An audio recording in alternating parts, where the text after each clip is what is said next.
Alhamdulillahirabbil alamin. Wassalatu wassalamu ala nabiyyina Muhammadin wa ala alihi wa ashabihi wa man tabi'ahum bi ihsani ila yaumiddin. Rabbi shrah li sadri wa yassir li amri wahlul 'uqdatam min lisani yafqahu qawli, amma ba'du. Ibu bapak, mari kita awali dengan baca basmalah. Bismillahirrahmanirrahim.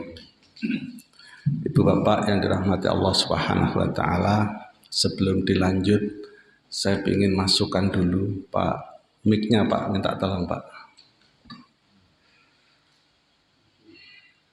Sebelum dilanjut saya minta tolong kasih Pak Komarudin. Saya ingin masukkan dulu Pak Komarudin. Kalau di daerah pegunungan seperti di Timur Tengah, seperti di Afrika, daerah-daerah situ, menurut Pak Komarudin bagaimana cara yang paling enak untuk menangkap kera? Itu. Ya, apa caranya? Masukkan dulu. Silahkan. Kalau saya tahu makan orang misalnya itu kalau keras kan, ya kalau di Mekah itu ya besar bubuknya itu kalau dia tidak enak ya dikasih makan dekat, baru nanti itu ditangkap dikelilingi. Beda dengan di kalau yang di Iya, Pak Handiono, coba Pak Han, aku pengen tahu komentarnya. Bagaimana cara menangkap kera yang terenak kalau daerahnya daerah pegunungan seperti di Timur Tengah, seperti di Afrika, di Palestina dan seterusnya. Ayo.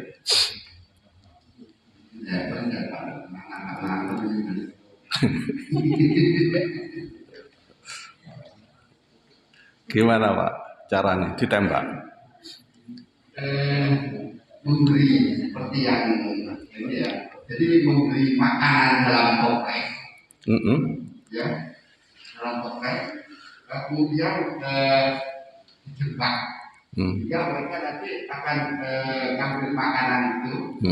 Ya, makanan itu kan tangannya masukkan, yang luar itu ya. Nah, selesai. Lalu bisa diikat, juga bisa menangkap. Berarti tangannya kejeret. Iya, tidak kejeret, tapi masuk dalam topeng mengambil makanan. Ya, tangannya kalau kecil, kita tidak bisa keluar gini. Topengnya bisa belajar, bisa kemana-mana. Kira-kira begitu. Sunahnya ini ganjil, Pak Susilo.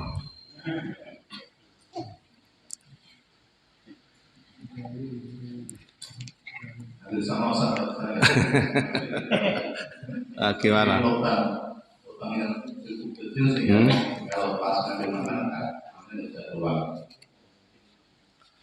Lupa yang kecil sehingga ngambil langkah tidak bisa keluar. Oke dah. Ibu bapak, kira-kira kajian kita ini seputar itu. Kira-kira mari kita bicarakan. An Ibnu Abbas, dari Ibnu Abbas. Siapa Ibnu Abbas? Ibnu Abbas ini adalah Abdullah bin Abbas. Abdullah ini adalah putranya Abbas yang sejak kecil dia selalu ngikut kepada Rasulullah SAW, orang yang terkenal. Begitu dia mendengar, dia hafal. Begitu dia melihat sesuatu, dia faham. Itu bedanya dengan kita. Apapun yang didengar oleh Ibnu Abbas, sekali didengar, dia hafal. Beda dengan kita, 5 kali mendengar, 5 kali lupa. Itu aja bedanya. Apa yang dilihat, dia faham. Begitu dilihat, dia faham. Beda dengan kita, sering melihat, sering tidak faham. Itu bedanya. Ya, orang yang termasuk 10 besar pengumpul hadis terbanyak. Dia urutan kelima setelah Aisyah binti Abu Bakar. Dia orang yang luar biasa. Sejak kecil mengikuti Rasulullah SAW sehingga ada kelebihan dari dia dibandingkan dengan yang lain. Kenapa? Dia ini begitu melihat, dia faham, begitu mendengar, dia hafal. Jawabnya, salah satunya orang yang pernah didoain oleh Allah, oleh Rasul SAW. Begitu ngikut terus, lalu dipegang batuknya oleh Rasul, lalu didoai oleh Rasul, Allahumma faqihu fiddin wa 'allimhu ta'wila. Dipegang ini, Allahumma faqihu fiddin wa 'allimhu ta'wila. Allahumma faqihu fiddin wa 'allimhu ta'wila. Ya Allah, faqihkan dia, fahamkan dia dengan agama, dan ajarilah dia tafsirnya, penjelasannya. Itu doa Rasul SAW kepada Ibnu Abbas, orang yang luar biasa. Juga berikutnya Wa'ab bin Malik dan Ibnu Malik, ya, dan Anas bin Malik. Anas bin Malik ini orang yang luar biasa juga, yang sejak kecil pernah dihadiahkan kepada Rasulullah SAW. Ngikut Rasul itu hampir 20 tahun. 10 tahun ngikut, lalu kemudian berikutnya ngintil. Yang satu menjadi 10 tahun menjadi pembantunya, yang 10 tahun menjadi pengikut setia kepada Rasul SAW. Orang yang pernah didoakan oleh Rasul SAW juga. Apa doanya? Semoga Allah memberikan banyak dari harta. Semoga Allah memberikan banyak dari anak dan keturunan. Sampai dia mati, anak keturunannya lebih dari 100 orang. Coba itu, kalau kita ini kan 2 anak cukup.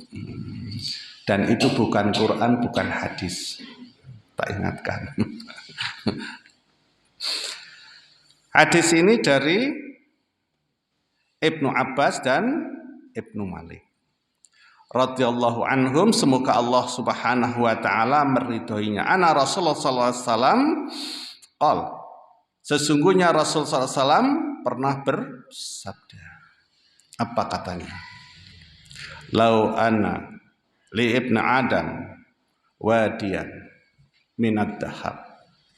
Kata Rasul sallallahu alaihi wasallam, sungguh kalau anak cucu Adam, Ibnu Adam, itu mempunyai satu wadian, satu lembah, dan lembah itu diisi dengan emas. Kalau dia mempunyai satu lembah, wadian, satu lembah, dan lembah itu diisi dengan emas penuh, lalu katanya bagaimana? Ahad, dia ini lebih menyukai antakuna ayyakuna lahu wadian. Dia akan lebih suka lagi kalau mempunyai 2 lembah. Hadis ini berbicara tentang apa? Tentang karakter manusia. Tentang manusia.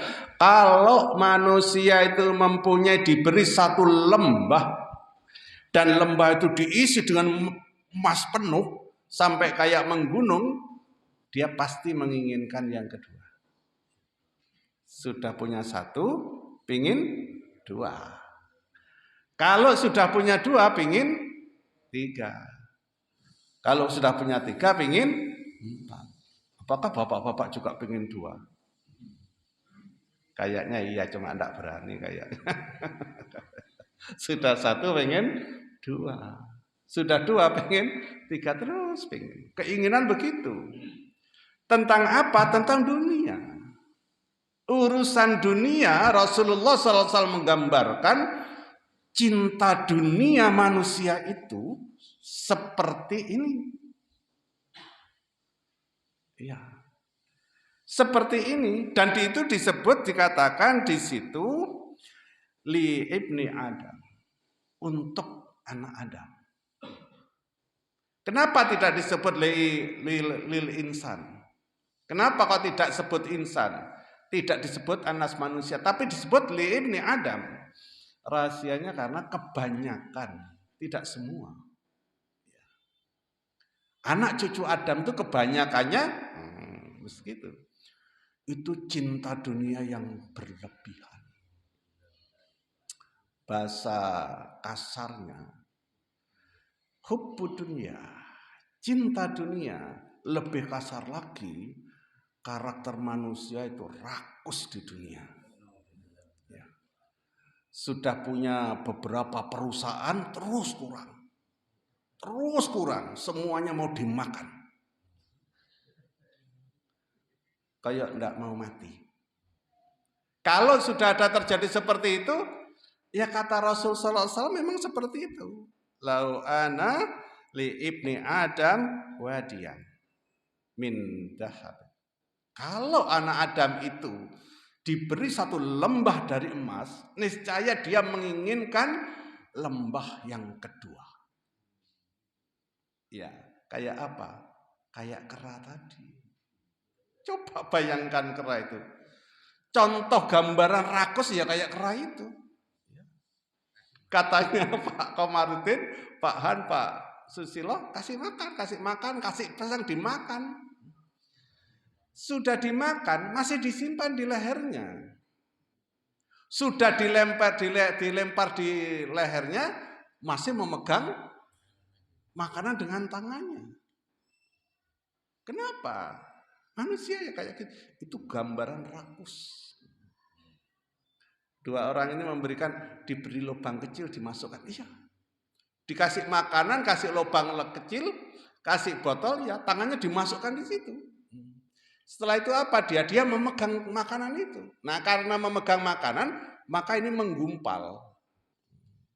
Karena menggumpal, maka ditarik nggak bisa keluar. Ditarik nggak bisa keluar. Nggak bisa keluar, penangkapnya tinggal datang pegang saja. Padahal dia kalau mau melepas ini tangannya dilepas plus gitu, ditarik keluar dia. Ya coba sentione Pak Han itu benar. Ini kalau dilepas tangannya, makanan di tangannya itu dilepas, lalu ditarik, dia bisa keluar, selamat dia. Itulah kera. Begitu pegang ini, nggak bisa ini, lalu nggak bisa keluar, dia terus teriak-teriak di situ. Akhirnya apa? Terpegang di situ. Itu gambaran kera yang rakus. Oleh karenanya maka kalau misalkan ada manusia yang rakus, kira-kira justru lebih dari kera itu. Kera makan pisang. Coba kalau manusia, jangankan pisang, batu dimakan itu. Ya. Jangankan batu, pohon-pohonan dimakan itu. Jangan pohon-pohon aspal itu dimakan itu. Lebih hebat daripada kerakusan. Akhirnya apa? Akhirnya dia terjerat. Terjerat di situ, terjerat dari kerakusannya tentang dunia itu. Tamak dia tentang dunia. Si kera itu. Ya, mudah-mudahan kita tidak seperti kera. Ya. Niscaya dia ini tidak akan menginginkan cuma satu, ingin dua.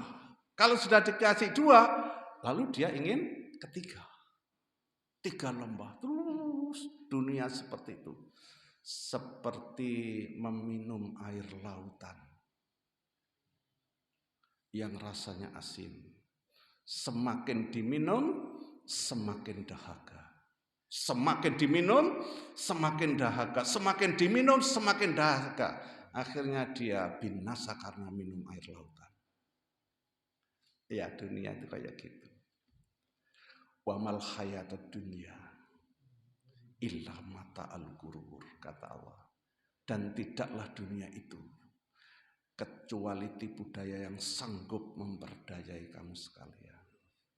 Tipu daya manusia ditipu dengan indahnya dunia, padahal dunia itu bohong.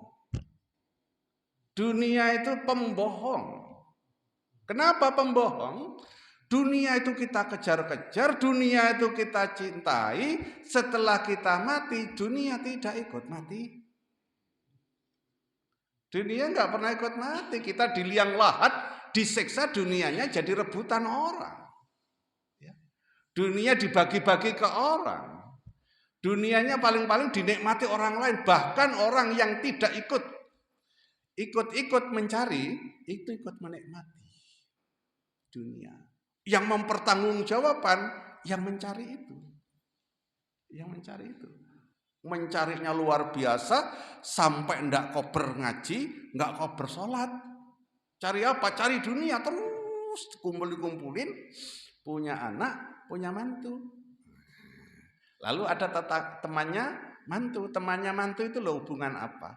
Tapi ikut menikmati. Pertanggungjawabannya pada yang nyari. Ayo, sing digebuki malaikat siapa? Yang nyari itu. Yang nyari itu yang harus bertanggung jawab. Yang pendatang-pendatang itu cukup ikut menjadi penikmat. Ikut menikmati. Astagfirullah. Itu dunia. Sudah diberi satu wat, sudah diberi satu lembah, ingin 2 lembah. Diberi 2 lembah, ingin 3 lembah. Walan. Lan itu mengatakan tidak akan. Yang tidak akan bisa menutup. Tidak akan bisa memenuhi. Tidak bisa menghentikan fa'u mulutnya. Fa'u mulutnya. Semua yang ada itu tidak akan bisa menghentikan mulutnya manusia. Illa turab. Kecuali tanah. Namanya orang rakus dunia itu. Tidak akan bisa berhenti kecuali tanah masuk ke mulutnya. Ketika dia dimasukkan liang lahat, ditimbun tanah, lalu mulutnya disumpat dengan tanah. Baru dia. Beberapa hari kita dengar, itu dikapling-kapling, itu dirampok bareng-bareng. Tidak akan berhenti dia. Kata hadis begitu. Sampai kapan? Sampai mulutnya disumpat dengan tanah. Sampai apa? Sampai mati. Ibu bapak yang dirahmati Allah Subhanahu wa ta'ala. Bagaimana kita melihat seperti itu? Itu dikatakan li ibni Adam. Untuk anak cucu Adam. Tidak kepada semua manusia. Dan tidak al-insan, manusia yang bisa membedakan yang baik dan yang buruk. Oleh karenanya berusaha kita tidak masuk di situ. Kalau kita mengikuti mereka sama seperti itu, lalu apa bedanya kita menjadi muslim dan tidak muslim? Di mana letak beda kita? Jawabannya ya harus beda. Tidak akan berhenti orang yang rakus dunia itu sampai mulutnya disumpat dengan tanah. Sampai dia mati. Oleh karenanya maka nasihat yang disampaikan oleh Rasul sallallahu alaihi wasallam pada kita apa? Taubat. Taubat sebelum terlambat. Apa lambatnya? Sebelum mati. Sebelum disumpal dengan tanah berhenti. Bertaubat. Karena taubat itu artinya berhenti. Artinya kembali. Kembali kepada jalan yang benar. Hari ini kita bertaubat. Hari ini kita kembali ke jalan yang benar. Kata kuncinya taubat itu adalah kembali ke jalan yang benar. Ya. Apakah taubat kita akan diterima oleh Allah Subhanahu wa ta'ala? Allah itu Ghafurur Rahim. Allah itu Maha Pengampun, Allah itu Maha Penyayang. Pak Ustadz, bagaimana kalau dosa dan kesalahanku itu setinggi langit, walaupun setinggi langit. Walaupun dosanya numpuk sampai setinggi langit, apakah doanya diterima oleh Allah Subhanahu wa taala, taubatnya diterima oleh Allah Subhanahu wa taala? Jawabnya diterima, ila syirik, kecuali syirik yang dibawa mati. Ya. Bagaimana kalau setinggi langit? Walaupun setinggi langit, kita tidak bisa membatasi kekuasaan Allah Subhanahu wa taala. Allah itu Al-Ghafur. Allah itu Maha Pengampun. Allah akan mengampuni siapapun juga yang datang kepadanya, berapapun besar dosanya. Walaupun setinggi langit, walaupun setinggi langit, walaupun sepenuh bumi, walaupun sepenuh bumi. Andai kata kita punya dosa sepenuh bumi, Allah akan datangkan rahmatnya sepenuh bumi. Allah Al-Ghafur. Allah Maha Pengampun.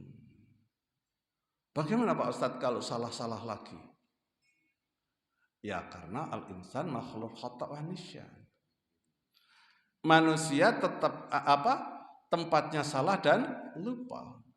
Lupa melakukan kesalahan, bertaubat. Setelah bertaubat, melakukan lagi kesalahan, taubat lagi. Salah lagi, taubat lagi. Salah lagi, taubat lagi. Ada batasnya? Tidak ada batasnya, kecuali kematian. Allah Subhanahu wa taala berbeda dengan makhluknya.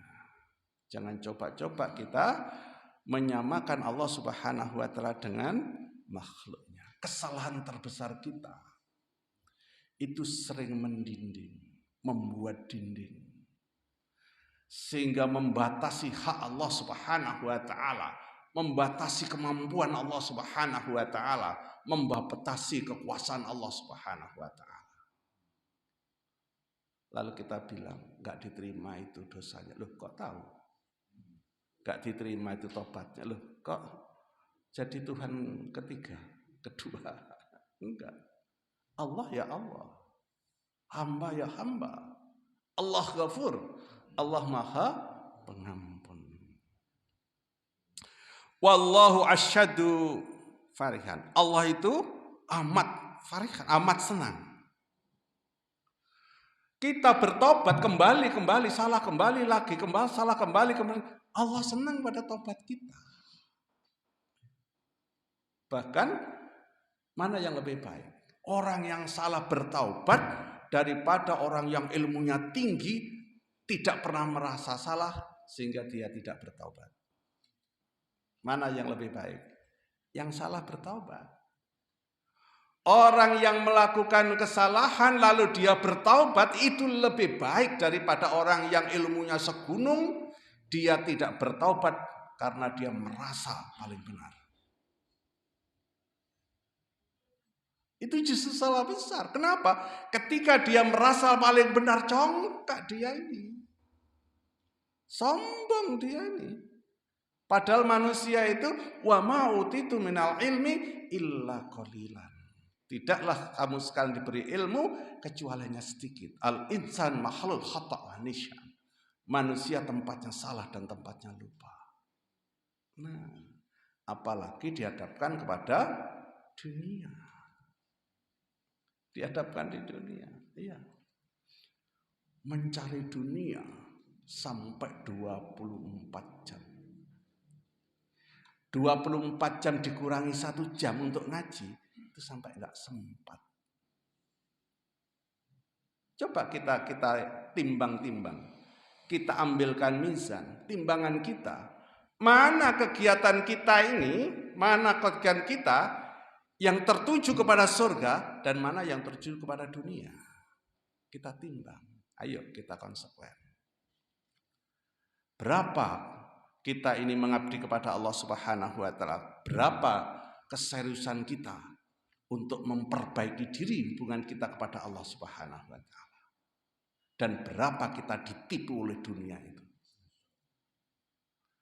Nah, itu harus kita hitung. Kenapa? Biar tidak menyesal. Taubat sebelum terlambat. Masih ada waktu. Allahu asyadu farihan taubatan abdihi, taubat hambanya hina sampai yatubu ilaih min ahadikum, sampai dia menerima taubat salah satu di antara kalian. Jadi Allah Subhanahu wa taala itu suka kalau ada hambanya yang bertobat. Bagaimana kegembiraan Allah Subhanahu wa taala ketika orang macam kita datang kepadanya. Di mana Rasulullah SAW menggambarkan ada seseorang musafir. Lalu di dalam perjalanannya dia membawa onta. Seluruh perbekalan, makan, minum, semuanya ditaruh di onta. Lalu dia naik di onta itu. Berjalanlah musafir itu di padang pasir, di tengah-tengah padang pasir. Ketika di tengah-tengah padang pasir tidak ada siapa-siapa di situ, lalu dia lelah. Dan dia turun dari onta karena dia ingin kencing. Kan tidak mungkin kencing di atas onta. Mungkin nggak kencing di atas onta? Dia turun dari onta itu untuk apa? Untuk kencing. Turun. Begitu dia kencing, apa yang terjadi? Selesai kencing, ontanya hilang. Nangis dia. Ontanya hilang, sak perbekalannya hilang, semuanya hilang, dia tinggal dia sendirian. Nangis dia. Seperti putus harapan, semuanya hilang. Semuanya sudah tidak ada apa-apa. Padahal dia di tengah-tengah padang pasir. Yang terbayang kematian. Yang ada keputusasaan. Dicari kemana-mana, mau dicari ontanya nggak ada. Apa yang terjadi berikutnya? Lalu orang itu sudah tidak berdaya lagi. Setelah tidak berdaya, lalu dia senden. Kayak Pak Komarudin, senden di pohon. Kalau ini kan senden di tiangnya masjid. Tapi nanti itu menjadi asar itu. Menjadi bekas. Nanti di pengadilan Allah Subhanahu wa taala ditanya, Komarudin, apa pekerjaanmu di dunia? Saya ikut kajian ya Allah. Yang lainnya bilang, gak benar itu. Lalu cagaknya bilang, saya saksinya. Cagak itu akan memberikan pembelaan itu. Min asari sujud. Bekas-bekas sujud itu juga menjadi pembelaan.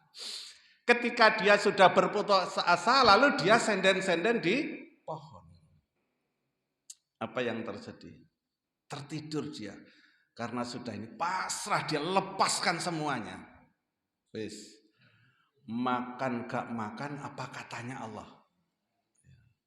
Hidup atau mati, apa katanya Allah?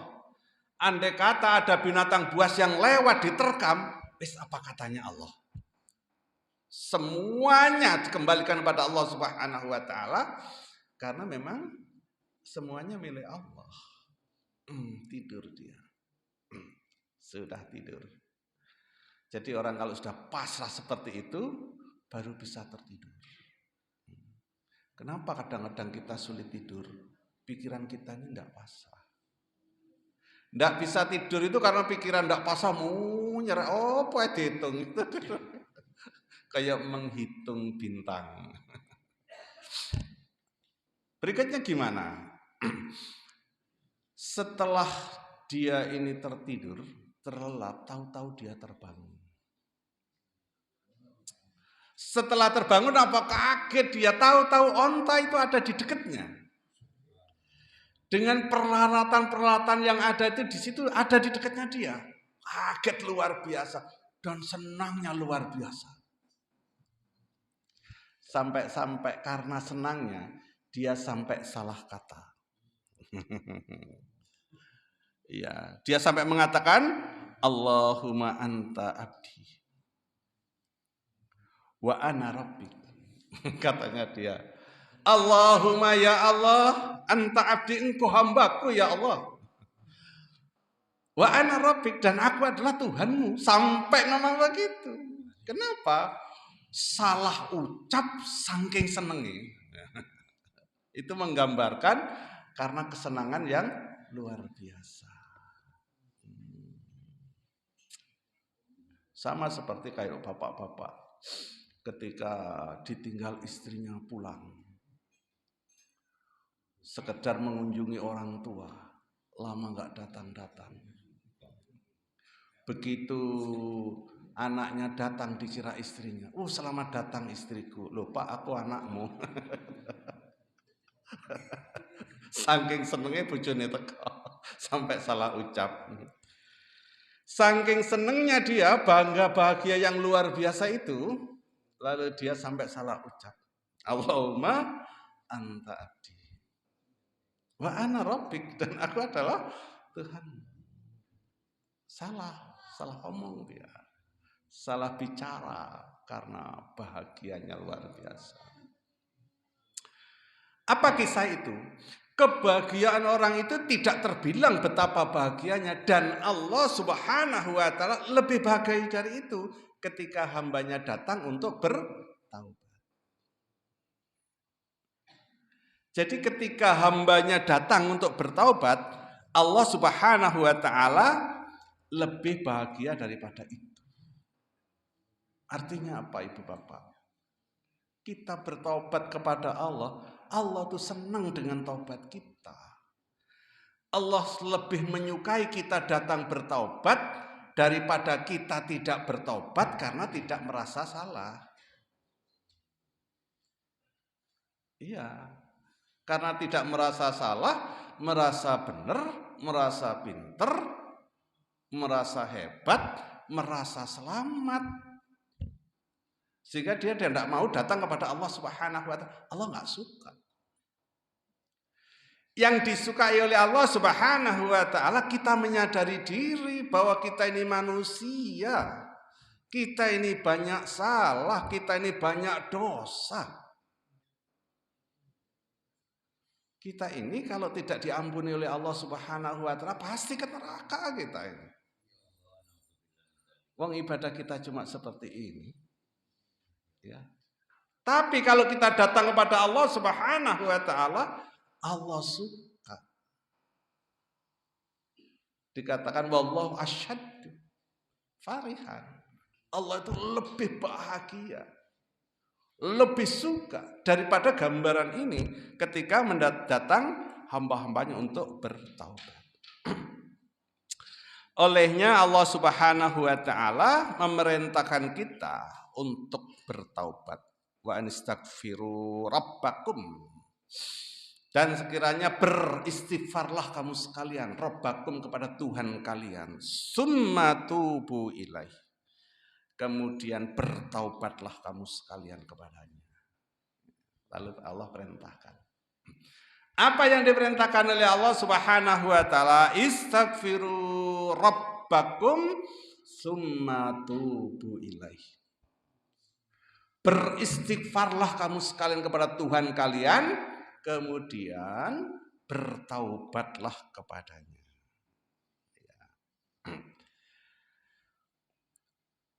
Summa tubu ilaih, kemudian bertobatlah kepadanya. Kepada siapa? Kepada Allah Subhanahu wa taala. Allah gandeng-gandengkan antara mohon ampun dan bertaubat. Kenapa kok mohon ampun dulu baru bertaubat? Ya, bertaubat itu karena salah. Karena taubat itu artinya adalah kembali ke jalan yang benar. Taubat itu kembali kepada jalan yang benar. Ketika tidak kembali ke jalan benar, berarti dia tidak bertaubat. Kuncinya orang berjalan lalu kesalahan, kemudian kembali ke jalan yang benar. Itu namanya bertaubat. Di mana Pak kita bisa mengukur apakah kita ini benar atau salah? Al-haqqu min rabbik fala takunanna minal mumtarin. Kebenaran itu dari Tuhanmu. Fala takunanna minal mumtarin, maka jangan sekali-kali lah kalian menjadi orang yang ragu. Al-haqqu min rabbik. Itu kebenaran itu dari Tuhanmu. Di mana kita tahu kebenaran dari Tuhan? Fil Quran. Kebenaran itu sudah ditulis di dalam Al-Quran. Bagaimana supaya kita tahu kebenaran itu? Jawabnya baca Quran itu. Ya, dibaca loh ya, bukan sekedar dibunyikan. Ya, dibaca bukan sekedar dibunyikan. Kalau sekedar dibunyikan gampang. Beli handphone isi murotal dibunyikan sudah bunyi dia. Coba dibaca sambil dimengerti. Dibaca itu mengerti apa yang diinginkan oleh pesan yang dibaca itu. Baru kita membaca Quran itu. Apakah kita sudah membaca Quran? Ya kita sendiri yang tahu. Apakah kita hanya sekedar membunyikan Quran? Ya kita yang sendiri yang tahu. Apakah sekedar bisa membunyikan Quran sudah dianggap cukup? Jawabnya tidak. Jangan terlalu percaya diri. Jangan terlalu pede. Hari ini Allah kasih kesempatan kepada kita. Overconfident itu penyesalan yang luar biasa. Percaya diri yang berlebihan nanti pada akhirnya itu penyesalan yang luar biasa yang tidak terhitung bagi kita. Nah, mumpung ada kesempatan, belajar, membaca, mengerti apa yang dibaca. Ibu bapak, saya minta izin cerita kisah. Saya punya tetangga di Wuluan, ikut TKW. Ikut TKW ilegal ke Malaysia. Berangkatlah namanya Suniah. Berangkat ke Malaysia. Ikut TKW ilegal. Begitu ikut TKW ilegal beberapa lamanya, dia tidak ada kabarnya. Namanya juga ilegal. Tidak ada kabarnya. Orang tuanya bingungnya setengah mati. Luar biasa bingung. Ya apa le adikmu kok gak tahu teko. Ya gak ngerti, Bek. Bek itu bule. Ya gak ngerti, Bek. Piye tek kuwi? Lha kuwi berangkat kuwi lho. Ikutan melok TK kuwi. Oh. Lama ndak pernah datang dia. Satu saat ada surat datang dibawa oleh temannya. Kirim surat dia. Dikasihkan ke ibunya. Namanya Sukira. Ibunya setengah mati senang banget itu dengan surat itu. Dibawa kemana-mana. Anakku wis kirim surat. Dibawa kemana-mana si surat itu. Senang karena dapat kirim surat dari anak tercintanya yang lama tiada berita. Apa yang terjadi? Saya pas di depan, Bek, aku pengen tahu apa surat. Apa? Aku pengen tulis ini. Yos wacon. Saya baca surat itu. Setelah saya baca, aku ini menangis. Kenapa menangis? Satu, aku kasihan ke bule iki mau. Kasihan bener aku kayak ini. Kenapa kasihan? Surat itu isinya anaknya itu ada di tengah-tengah hutan, anaknya sakit nggak bisa pulang karena nggak bisa uang. Tapi bulenya itu senengnya setengah mati bawa surat. Kenapa begitu? Gak iso moco. Jadi cuma dibawa kemana-mana seneng gitu. Gak ngerti isinya. Masa tak ceritain lho, Bek. Anakmu iku neng tengah hutan. Terus mari ngono loro bocah iki. Gak iso mulih. Pole gak duwe duit, nangis dia ini. Pertamanya guyu-guyu. Apa gambarannya? Ya kayak gitu dah. Coba pikirkan. Coba pikirkan. Jangan terlalu bangga karena sudah bisa membunyikan Quran. Biar tidak seperti ini. Usahakan mengerti apa yang bisa dibaca. Jangan sampai setelah tahu isinya surat, lalu dia menangis. Nah, belajar terjemah Quran. Anistaghfiru rabbakum summa tubu ilaih. Dan bertaubatlah kamu sekalian kepada Tuhan kalian. Dan beristighfarlah kepadanya. Suruh kita bertaubat, suruh kita beristighfar. Ibu bapak yang dirahmati Allah Subhanahu wa taala. Taubat bagaimana yang dikehendaki oleh Allah Subhanahu wa taala? Jawabnya taubatan nasuha.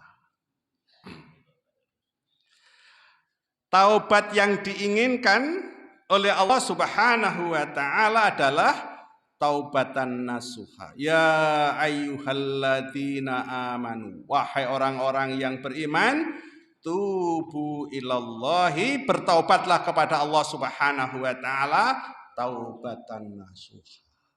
Dengan taubat nasuha, taubat dengan murni, taubat dengan yang sebenar-benarnya. Itu yang diinginkan oleh Allah Subhanahu wa taala. Bagaimana taubat yang sebenar-benarnya? Taubat yang sebenar-benarnya itu bagaimana? Taubat yang sebenar-benarnya bukan tomat. Bukan tomat, tapi memang benar taubat. Taubat kembali ke jalan yang benar. Kalau tomat setelah taubat ada kesempatan lalu kumat. Waktu berangkat haji taubat dia. Pulang haji kumat dia. Taubat bukan tomat. Taubat yang diinginkan oleh Allah Subhanahu wa taala taubatan nasuha, ya ayyuhalladzina amanu tubu ilallahi taubatan nasuha. Bertaubatlah kamu sekalian kepada Allah dengan taubat yang sebenar-benarnya. Bagaimana bisa taubat yang sebenar-benarnya? Quran hanya menggambarkan dengan gambaran global. Tidak menjelaskan secara detail, secara lengkap bagaimana taubatan nasuha itu. Yang pertama. Taubatan nasuha yang pertama itu dia harus berhenti dari perbuatan dosa. Taubatan. Berhenti dari perbuatan dosa. Mencuri dosa. Bagaimana taubatnya? Ya berhenti dari mencuri. Konspirasi untuk mengambil haknya rakyat, dosa tidak dosa. Apa? Berhenti dia. Yang pertama dilakukan adalah berhenti dari perbuatan dosa. Itu pertama. Harus berhenti dari perbuatan dosa. Kalau belum berhenti, maka tidak bisa disebut sebagai taubatan nasuha. Berhenti. Nah, yang nomor dua, apa yang harus dilakukan? Menyesali. Menyesali atas perbuatan-perbuatan yang telah dia lakukan. Harus menyesal dia. Kenapa kok harus menyesal? Dia menyesal itu karena mengerti bahwa perbuatan itu salah. Jadi untuk bisa berhenti dia harus mengerti. Berhenti lalu baru bisa menyesali. Kenapa mereka tidak menyesali? Karena tidak mengerti. Orang yang ngaji itu lebih takut dosa daripada tidak ngaji. Orang yang tidak pernah ngaji itu beraninya luar biasa. Kenapa? Nggak ngerti mereka. Dianggap happy aja dah. Dianggap enak saja dia. Ya, wanita-wanita pakai celana pendek naik sepeda motor kemana-mana pakai kos soblok. Berani dia. Kenapa? Tidak mengerti. Tidak mengerti dia ini. Cuma yang di sampingnya itu kepalanya iso cenut-cenut. Iso mumet. Gak didelok itu gimana? Didelok itu kok maksiat. Duh. Jadi Pak Komartin apes. Tapi alhamdulillah. Oh no apes alhamdulillah. Satu berhenti, yang nomor dua menyesali. Lalu yang ketiga apa? Ganti dengan perbuatan yang baik. Jelaskan kesalahan-kesalahan itu dengan perbuatan-perbuatan yang baik. Itu nomor tiga. Kemudian ada yang merekomendasikan ulama yang keempat. Apa? Isi dengan kegiatan-kegiatan yang positif. Diisi kegiatannya itu dengan kegiatan-kegiatan yang positif seperti ini. Seperti kajian ini, itu dimasukkan poin yang keempat. Kalau tidak diisi dengan kegiatan yang positif, mengarah kepada pertaubatan kepada Allah Subhanahu wa taala, akan kembali lagi dia. Didatangi oleh temannya. Ditepani kembali lagi dia. Nah, kalau empat ini dilakukan, Allah insya Allah akan terima taubatnya. Dan Allah bisa juga memasukkan dia ke dalam surga yang penuh dengan kenikmatan. Ya. Artinya, empat ini adalah solusi. Bagaimana Pak Ustadz wis kadung kakean dosa? Ya berhenti, menyesali, perbaiki diri, cari aktivitas yang lebih baik. Itu yang mesti dilakukan oleh kita. Yang merasa punya dosa. Kalau tidak merasa punya dosa, congkak itu. Congkak itu. Kapan batas waktunya? Idza hadara ahadukumul maut. Batas waktu bertaubat itu apabila kematian sudah datang. Itu baru diterima. Ibu bapak, saya ingatkan kembali kisahnya Fir'aun. Ketika Fir'aun ini berperang dengan Nabi Musa, mengejar Musa, Musa masuk di tengah-tengah lautan. Dikejar oleh Fir'aun. Begitu Fir'aun di tengah-tengah lautan, air lautan ditelungkupkan oleh Allah Subhanahu wa taala. Sebelum air lautan terlungkup, menutup lagi, membinasakannya, dia beriman kepada Tuhannya Musa dan Harun. Aku percaya, aku beriman kepada Tuhannya Musa dan Harun. Apa katanya? Terlambat. Karena kematian sudah datang. Sama seperti ketika orang-orang begitu sudah sakaratul maut, keluarganya datang, Pak, tobat, kasep. Wis meh mati, lagi tobat. Kalau sudah sakaratul maut datang, kematian datang, tobat, itu terlambat. Berarti tobat itu waktu masih sehat. Koyok penjenengan ini bener wis, insyaallah wis, cek sehat, cek kuat, datang untuk taubat. Bertobat kepada Allah Subhanahu wa taala dengan taubatan nasuha, dengan tobat yang sebenar-benarnya. Ya. Allah Subhanahu wa taala akan menerima taubat kita. Loh, waktunya habis. Aduh. Yang kelima dibaca sendiri. Ibu bapak, yang kita kaji ini sebetulnya fotokopi. Sebetulnya muter kaset. Ini loh, hadis ini loh sudah dikaji oleh panjenengan. Hadis-hadis ini loh sudah ada di kitab Riyadhus Shalihin. Ya. Cuma lain koki rasanya beda. Masakan yang sama, yang masak beda, rasanya beda. Padahal bahannya sama. Terima kasih, mohon maaf. Assalamualaikum warahmatullahi wabarakatuh. Baik, karena waktunya habis, saya kasih beri satu unit dan satu pertanyaan kalau saya itu. Kalau tadi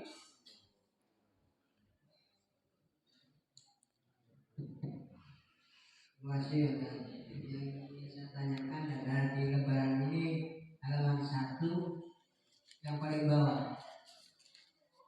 Ketika seorang musafir kehilangan kendaraannya yang berisi makanan dan sebagainya, kemudian tertidur, setelah bangun, maka didapati kendaraan itu kembali ke rumahnya, sehingga dia akan akhirnya salah ucap. Salah ucapnya ini, ya Allah, Engkau adalah hambaku dan aku adalah Tuhanmu. Ini kan ucapan syirik namanya. Apa dia tidak berdosa? Ya. Karena keperluan. Terima kasih. Bukankah itu ucapan syirik? Itu ucapan kafir, Pak. Bukan hanya syirik, tapi kafir. Apakah dia tidak berdosa? Satu, hukum itu diterapkan kepada orang waras, Pak. Jadi yang kena hukum itu orang waras. Kalau tidak waras, itu tidak kena hukum, Pak. Apakah mengucapkan itu dia sadar? Jawabnya tidak sadar, Pak. Kalau tidak sadar apanya? Tidak waras, Pak. Ya, Allah itu alim. Allah itu maha mengetahui. Allah tahu sebenarnya yang diinginkan orang itu tidak seperti itu. Allah itu tahu. Secara syariat memang salah, tapi secara hakikat Allah tahu apa yang diinginkan orang itu. Cuma orang itu saking senengnya salah ucap. Salah ucap. Apakah dia itu tidak berdosa? Jawabnya insya Allah sesuatu yang dimaghfuri Allah Subhanahu wa Ta'ala. Hal-hal kayak gitu adalah sesuatu yang diampuni oleh Allah. Banyak dosa-dosa yang kita perbuat, kita ini belum sempat bertaubat, Allah sudah ampuni dosa-dosa kita. Itu banyak yang begitu. Salah satunya adalah yang seperti ini. Tapi bagaimana kalau ucapan itu ditiru? Jangan. Nanti dengan kesadaran kena hukum beneran nanti. Ya. Gitu ya Pak Tawi ya.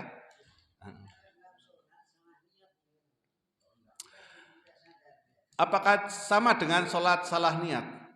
Sholat subuh. Misalkan sholat subuh. Usolli fardol maghribi.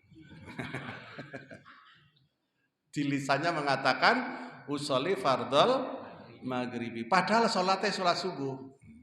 Apa katanya makmumnya? Oh Pak Imam ini sholat subuh ngomong maghrib. Salah Bagaimana dengan begitu? Dengan hal yang seperti itu?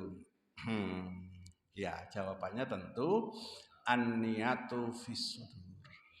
Hadisnya an-niyatu fis sudur. Niat itu ada di dalam dada. Walaupun di lesannya dia ngomong 3 rakaat, tapi sholat subuhnya mesti 2 rakaat. Karena hatinya mesti 2. Itulah rahasia kenapa hadis Nabi sallallahu alaihi wasallam mengatakan an-niyatu fis sudur. Niat itu ada di dalam dada, bukan bil lisan. Dan lisan kayak gitu itu tidak diperintahkan. Gitu ya Pak Sawi.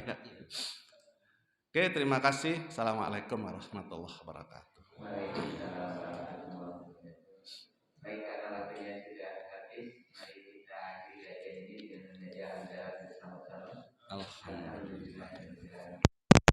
Pengumuman dari pagi kajian insya Allah